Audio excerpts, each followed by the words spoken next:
All right, we're live. We're live on Furious Finishes. This Right. is the first live broadcast. Those of you that are watching this, bear with us. This is our very first one. We're just learning the tech. Yeah, so there's gonna be a few hiccups here and there, but that's show business for you. But as long as we'll be able to deliver something for you guys, and we love it that you guys can actually watch us live right about now. Remember to hit the like button, subscribe, and share so that everybody knows about this podcast. Of course, my name is Alkal and Kees. I'm Kees. Unfortunately, Flint could not be with us. That's the Buzzr. He's out of town sorting out some personal issues. Yeah. Whatever that is. But I'm sure he should be back with us next week. And hopefully we'll be live again next week at the same time. Yeah, we're just trying out different things, trying to see what works. See, that's one of the things. This is one of the things right there. Yeah. Trying to see what works. Yeah. We're going to fumble here and there. But So just in case you're wondering where we are right now, this is Lusaka Music Radio here at East Park Mall. And we're in the studio. And sometimes we'll be streaming from here, sometimes we'll be streaming from location. But on today's show, we want to focus on football. Of course, English Premier League. Yeah. So the Furious Finishes is about sports. Basically, we want to talk about athletes, not general sports, not just one sport specifically. Yeah. And also maybe see a way of how one can make money off it. Yeah. Or not. It's not always going to be the case, but that's how we're going to try and look at it.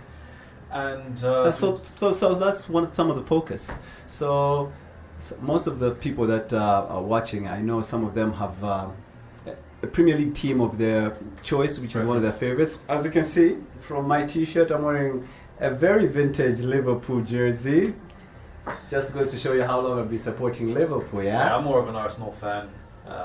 And you should be happy because Arsenal right now are top of the table. They're the only team in the Premier League with 100% record in their first 3 matches of the season. Yep. So you should be on cloud 9 like everybody else.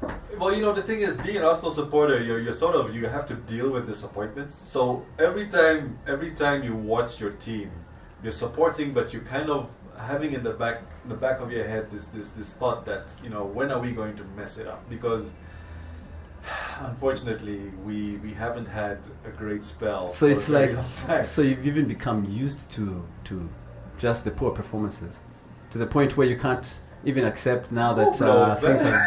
I know Liverpool took 30 years for them to actually be where they are right now. That's true. 30 years for them to lift the Premier League. I think with Arsene Wenger as a coach, we sort of got spoiled to having been in the top 3, not even top 4, top 3. For such a long time. On a regular. And then when things started going bad, we were not very supportive of the professor. So now with the new guy that has been in place, I mean already for about 3 years, isn't it, Arteta? Yeah, it should be 3 years now. Yeah, so we are putting our weight behind him, and we're exercising patience, and it's paying off. I mean, every season that he's been there, he's been improving slowly. Yeah. So, we'll wait and see what happens. Okay. So, we're going to delve a little bit on some of the games that happened last weekend. There was the big game on Monday, actually, not even on the weekend. Monday this week, Manchester United were hosting Liverpool at Old Trafford. And a lot of people were shocked, including the Manchester United fans and pundits alike. Yes. Because Manchester United have started poorly. Even saying poorly is an understatement because they've been horrendous. Yeah. And then all of a sudden they put out a rabbit out of a hat against Liverpool. I did predict it. I even posted on Facebook on my socials to let people know that I am not confident going into this game. Regardless that we had 2 points, we drew our first games, and then Manchester United lost to Brighton and Brentford at home and away, which shocked everybody. With or without Cristiano Ronaldo, they were pathetic. Yeah. Then all of a sudden, they were amazing against Liverpool at Old Trafford and managed to win 2-1. Yeah. I think the Sancho's goal especially. The first one was spectacular. But then he put everybody on the ground, and Virgil van Dijk was literally just posing with his hands behind his back, like some of the people were saying like, what, he's trying to stop the ball with his aura. I think Virgil, he's my fellow countryman, by the way. He's for real? From the Netherlands, yeah. From the Netherlands, but I think some of the things got to his head. I think he's to be brought back down to earth a bit. That's the aura thing that people are talking about. Yeah. He is a great player, but I was even reading an article the other day of, look, he's not facing players of the grandeur like during the early 2000s that used to dominate, like Van Nistelrooy, Beckham, Aguero. Those are guys that really put pressure. He's quite lucky to be where he is, and okay, fair enough. He might be the best defender right now, but he's not having to fight for the ball as much as the guys used to in the early 2000s. Yeah. So that being said, also the other thing is, I read an article just today about Manchester United. So I support, I like to say, two teams a lot. So there's Arsenal and there's Ajax. Ajax, of course, in the Dutch league. And Ten Hag is one of my favorite coaches because he's no nonsense type of guy, and he manages to make the players play according to his demands. Managed to get Ajax to actually win their Premiership. Yes. And I mean, what he achieved there is ridiculous. I mean, I don't think anyone can replicate that anytime soon, even with Schreuder being in charge now. But what he's done is he's also, before the match against Liverpool, called all these players and made them air out whatever frustrations they had. And basically, he demanded that they all be honest, but he wanted to go first. And he basically just had a go at it and told them, look, I don't want any personalities, I don't want any personal vendettas, it's my way or the highway. Do you think that's one of the reasons why he actually managed in that game against Liverpool to Yes. bench Cristiano Ronaldo and his captain Harry Maguire? Yes. And the team literally showed how they can perform without those two, who are supposed to be the best in the squad, but now look like they were the weakest link. Yes. Well, to be honest, Maguire has been messing up for quite a while. I don't know why he is. There's enough memes to show why. Yeah. But what I found beautiful, I mean, I'm not a Manchester United supporter, but what I found beautiful was the reaction of Ronaldo sitting on the bench to Sancho's goal. I mean, when they all stood up to clap and applaud to show their appreciation, because if he didn't, he's Cristiano Ronaldo, he would have just sat there and smirked. But he actually showed a soft side, an appreciative side, especially the fact that he's actually pushing a move away from Old Trafford, which unsettled most of the Manchester United fans. But now there's talks that Napoli are looking like the most likely place where he could go. But it's unlikely because Napoli can't afford his wages. I personally don't think he's going to go, especially also since Casemiro is now coming to Man U. That they've had great chemistry at Real, and I think he might change his mind. He will change his mind. Albeit he doesn't play Champions League in practically maybe his final season of his career. Yeah, but I don't think he should care about that. He's broken so many records. He's definitely one of the greats, if not the greatest player. The only thing that I think has tarnished him now, which he needs to think about, is his behavior and the way he tried to push away from Manchester United. I think he should have just stuck to his grounds and pushed his team. Yeah, and save face.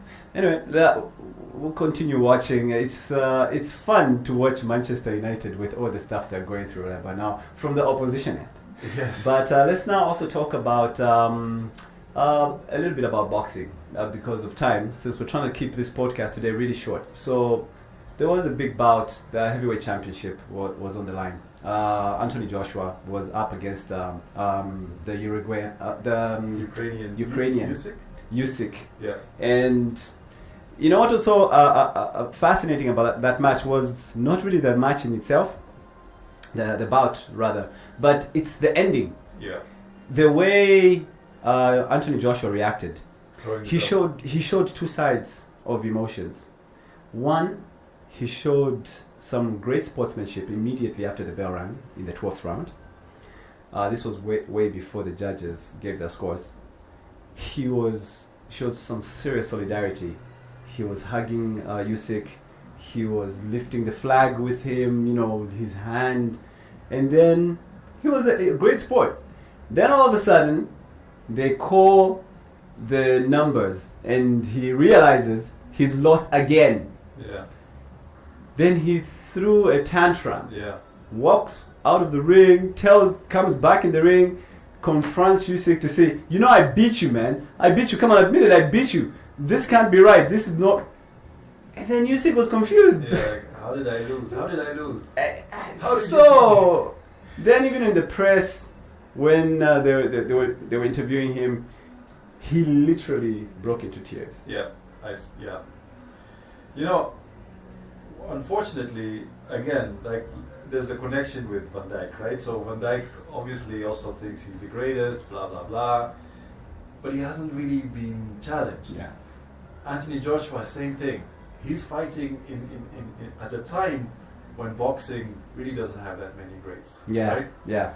And they've really chosen his path very carefully. I mean, I think he's one of the most, and I like Anthony Joshua, don't get me wrong, but he's one of the boxers that his image has been created. It has been carefully, meticulously created. And now there's cracks. Yeah. And also, it's also great for, for the fans, for the media. It's controversial, so the whole fiasco that he did has actually made his name stand up a little bit more. Anyway, I guess you could say it's also just good for the sport itself, boxing, because it has gone under the radar since the times of Mike Tyson and Evander Holyfield. I think since then, a lot of people haven't even been following who's been world champion since.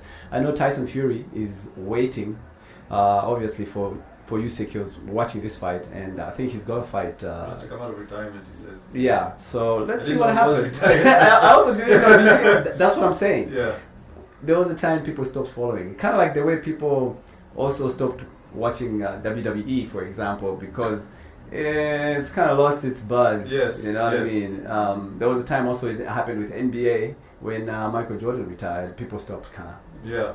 But also with Mayweather when he was fighting, it also got kind of boring because he's just been winning the whole time. So you kind of need that kind of controversial scene. Yes. Something just to give it a little boost. Stimulus. Yeah, exactly.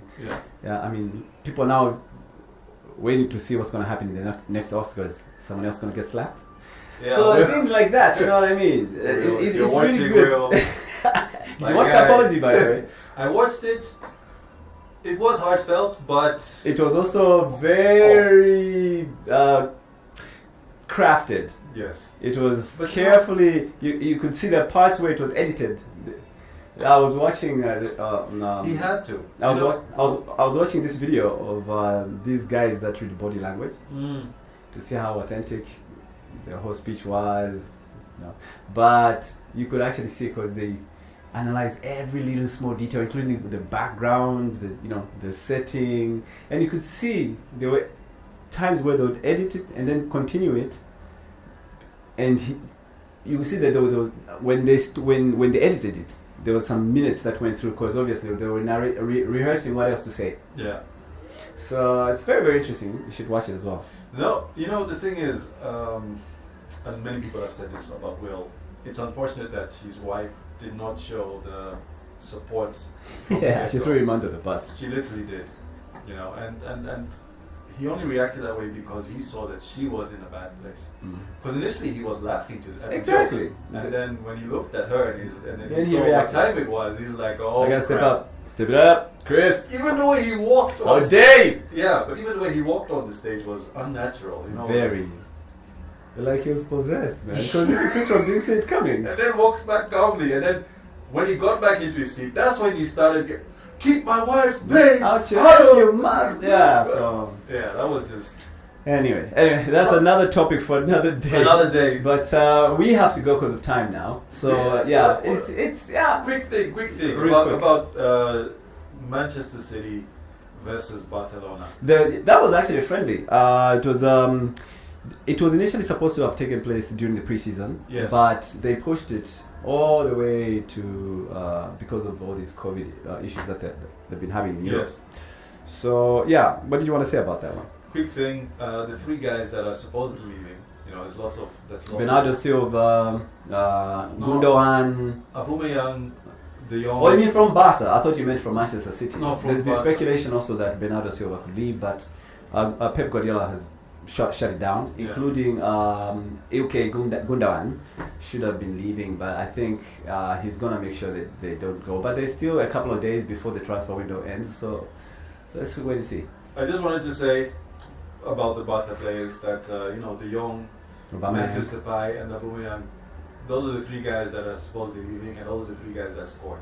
And those are the three guys right now that have really transformed Barcelona into a force to reckon with, which doesn't make sense to me. And Aubameyang hasn't even been there for that long. For 2 years. Yeah, exactly, for a year. So it doesn't make any sense. I think Barcelona is really struggling to find their foothold, and I guess their club president, I forgot his name, Laporte. Yeah. I don't think he's the right man for the job. He's created more controversy than fixed things, and what they need is calm waters. Yeah. The coach, on the other hand, I think he's doing a fantastic job under the circumstances, but it's a tough one, and I feel for him. Unfortunately for me, I would say a lot, but because of time, I think I'll save it for next time we talk about Barcelona, because there's a lot of the whole financial fair play. Look at the issue that they can't even let go of De Jong, who's been the main target for Manchester United for the entire transfer window.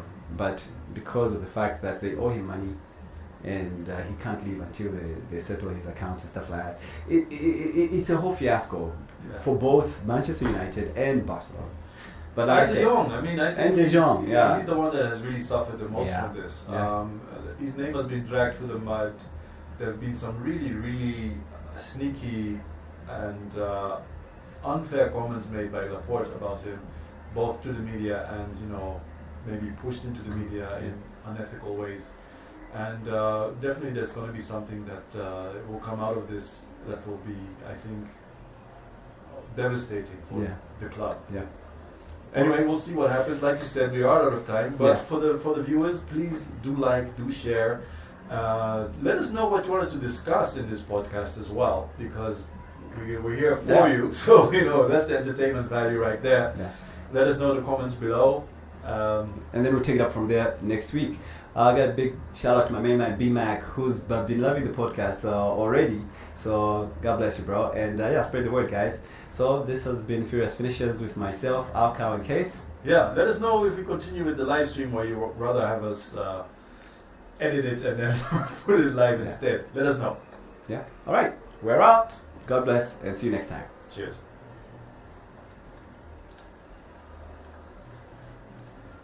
I think that went well. I think we overshot.